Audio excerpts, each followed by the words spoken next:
Go ahead with your opening statement.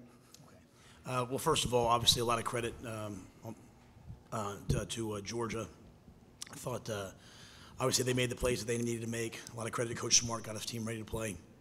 And as I told our team, I think we saw a team that played last year, didn't win the game, came back and found a way to get it done. And I think for our team, we know what we have to do moving forward to get back and win games like this. So I was proud of our team in the second half. I thought the first half had us reeling. Second half, they came back and fought to get back in the game, had maybe their chance. But credit to Georgia, they made the plays they had to make and came away with the win. Questions for Coach? We'll start out in the front row right over here. John Warner, Waco Tribune Hero.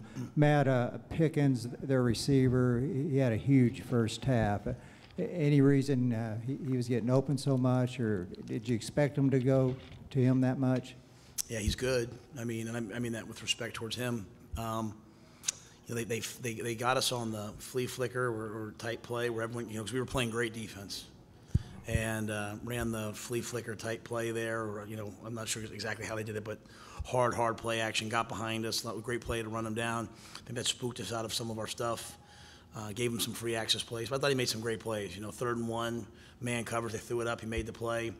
We zero blitzed. They found him. I thought we played better against him in the second half, but he's a really good player. When we left him one-on-one, he made the plays, and then when we played off him a little bit, they threw it out there, and he made guys miss. So that had been their MO coming into it, was to get the ball to him. They continue to do that, and I think we played a little bit better against him in the second half. We'll move over to my right on the front row. Sean J. Raj at TexasFootball.com. Coach, can you take us through what exactly happened with Charlie and sort of what information do you have at this time? Yeah, they told me as I came in here, they were checking his neck, C-spine. They said he cleared the C-spine just now. So, but that was what they were concerned about, was his neck.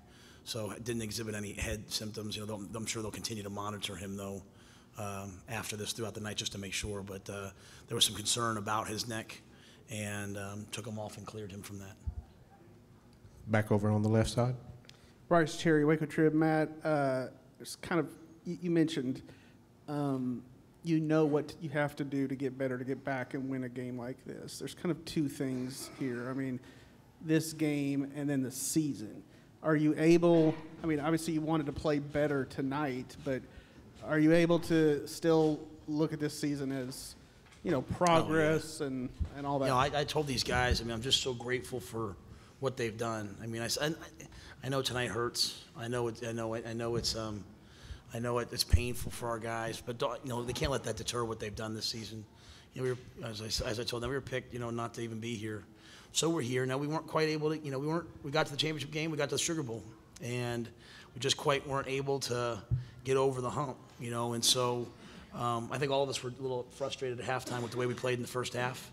But even then, I thought we fought back and made it a game. There was some chances there for us to win the game or get back in the game. So, but no, I'm very, very, very proud of what we did this year. I'm very grateful for these guys to my left and for our seniors for what they've done. I said on the air before we went on the air, of the 11 guys that started on defense, 10 of them were on that one, started at games on that 1-11 team. I think it was 7 of the 11 that started tonight on offense.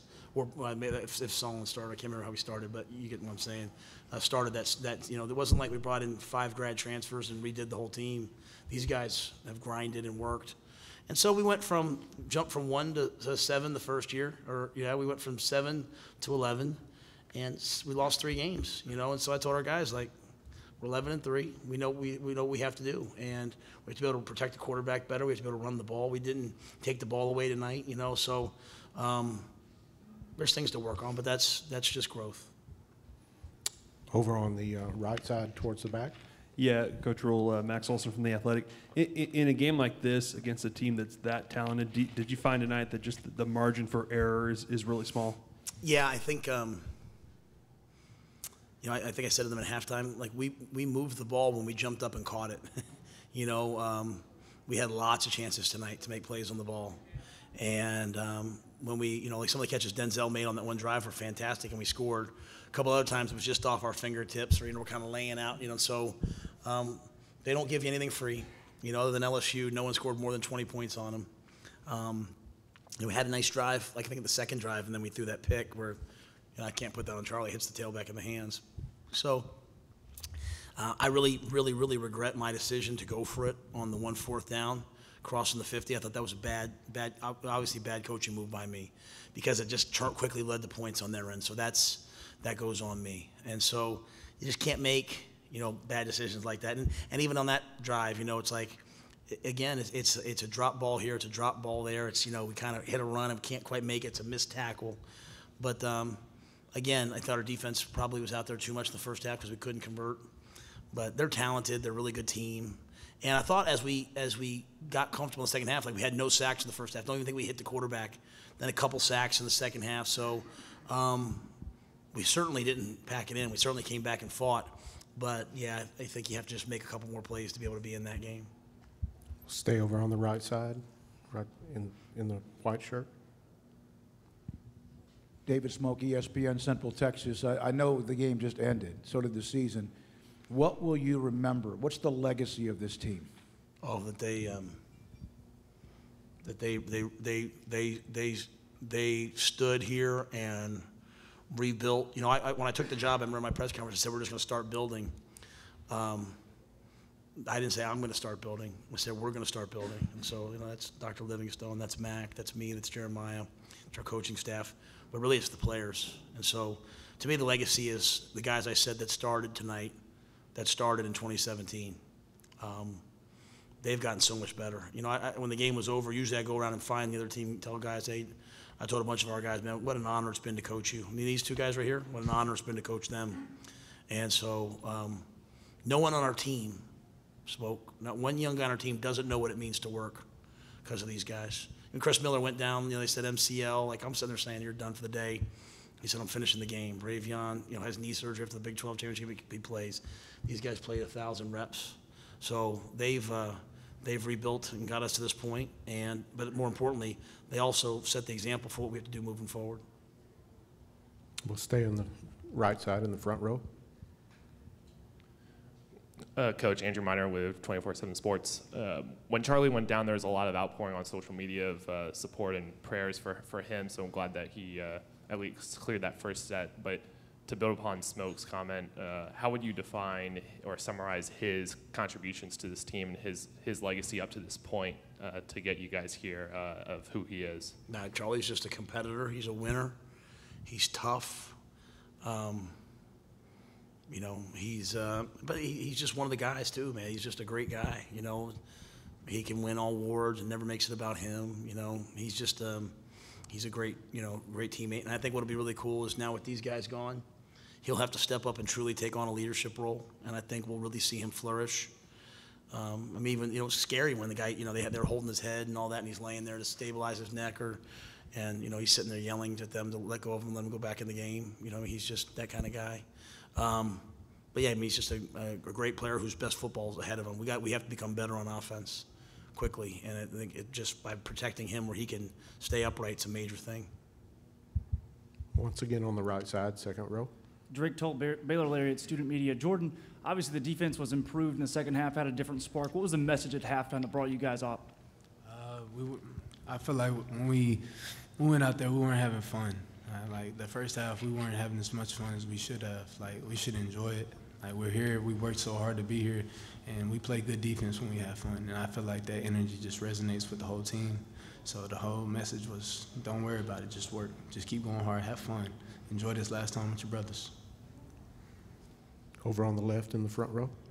Jerry Hill, Baylor Bear Insider. Matt, what did y'all see or take from that first half, and how big was that drive to start the third quarter where y'all went down and scored?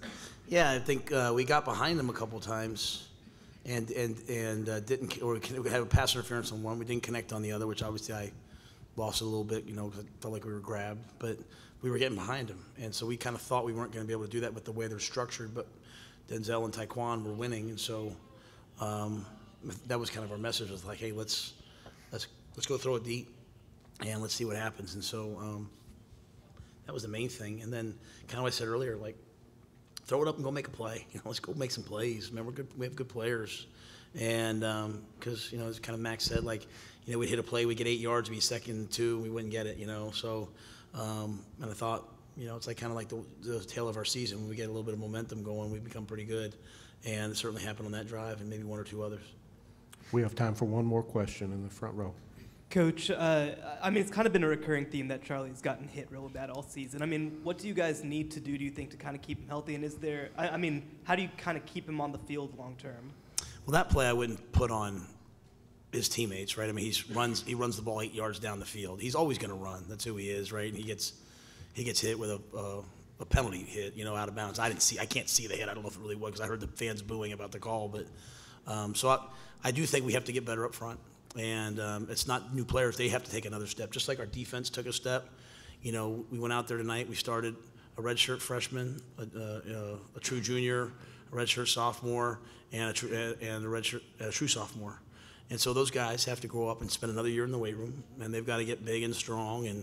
And we've got to get better up there. So we got better on defense this year when Bravion kind of came to maturation and when Lockhart did and Lynch did. So the same thing has to happen on the O-line. And, when we got here, that was one of the positions that was decimated. Guys like Tech, he's a tight end, volunteers to go over there, play O-line, and now he's, a really good player. So I think that's what has to happen. Those guys just have to kind of grow up. But that play, to me, I wouldn't lump that in with some of the other things. That's Charlie being who he is. He's going to get down the field, and he ran out of bounds. It wasn't like, he took a hit on. So I thought today he was really smart. He ran, he slid, he jumped out of bounds. Just he got hit on that play as he was, going out of bounds. Gentlemen, thank you for your time. That's it. Yes. To those of you Oh, guys, yeah, sure. To those of you guys who cover us all year long, I want to make sure I say thank you. You guys are the best. We appreciate you guys.